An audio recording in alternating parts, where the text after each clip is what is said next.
Bonjour, nous allons débuter notre vidéo par une citation du philosophe grec Hippocrate, qui dit que ton alimentation soit ta seule médecine. Le volet alimentation de la personne âgée est un sujet vital. Dans cette vidéo, nous allons aborder les différentes pathologies du vieillissement en lien avec l'alimentation. Je vous présente la spirale de la dénutrition, qui met en évidence le glissement pathologique qui affecte les personnes en dénutrition. Notre objectif, identifier les pathologies de manière à adapter l'alimentation des personnes âgées en fonction de leurs besoins. Ensuite, nous allons définir les causes. Celles-ci sont multifactorielles. Les maladies physiques, le cancer, les troubles digestifs, les maladies mentales, la dépression, l'anxiété, les maladies neurologiques, Alzheimer, Parkinson, les troubles bucco-dentaires, les traitements médicaux. Et maintenant, nous abordons les conséquences de la dénutrition, qui sont multiples et de plusieurs niveaux. La fonte musculaire, l'épuisement, le risque de chute, le niveau de bien-être, la perte d'autonomie, l'espérance de vie et l'augmentation de la mortalité. Pour y remédier, il faut comprendre que pour une personne âgée, une dépense énergétique moindre pour un besoin quasi identique, car une mauvaise assimilation. Le besoin pour un homme est de 2000 calories par jour et 1800 calories pour une femme, alors que pour un individu de 35 ans, il est de 2600 calories pour un homme et 2000 calories pour une femme. Il y a les obstacles, les facteurs physiologiques, diminution de l'appétit, de la sensation de soif.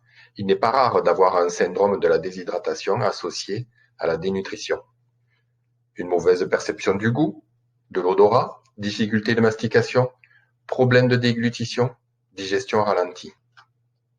Nous avons les facteurs psychosociaux, la solitude, la dépression, le placement non désiré dans la structure. Ensuite, les besoins spécifiques physiologiques de la personne âgée en alimentation. Les glucides, les protides, les lipides et l'eau qui fait partie intégrante de l'alimentation. Il faut privilégier les aliments riches en glucides complexes. C'est un féculent à chaque repas, c'est un apport énergétique pour l'activité. Les protides, le besoin journalier est de 1,2 g par kilo de poids et par jour. La source se trouve dans les viandes, les poissons, les œufs, les produits laitiers. Les protéines végétales présentes dans les céréales et les légumineuses.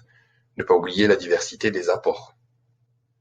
Seront aussi présents dans ces apports le fer, la dose nécessaire 10 mg par jour contre l'anémie, le calcium 1200 mg par jour et la vitamine D pour le maintien osseux. Ces nutriments sont naturellement présents dans les aliments que nous venons de citer. Les lipides, on limitera la consommation en favorisant la diversité des apports et de bonne qualité en ne dépassant pas 50 g par jour.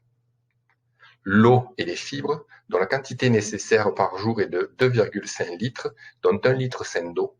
Le reste étant réparti dans les apports de la nourriture, notamment les soupes, les légumes, les plats préparés, riches en liquides, pour lutter contre la déshydratation.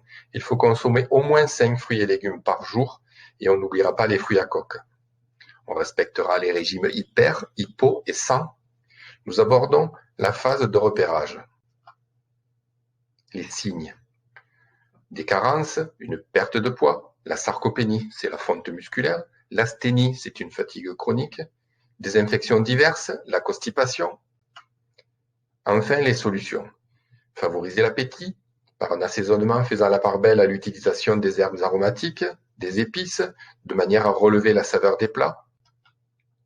On adaptera les textures, on respectera le goût et les habitudes des résidents.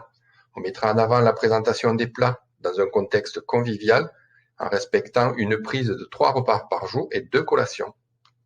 Je vous propose de réaliser une carte mentale en rattachant les pathologies avec les causes. Vous faites ce travail en sous-groupe et vous présentez la restitution dans 20 minutes. Je vous sais enthousiaste pour développer cette action. C'est parti!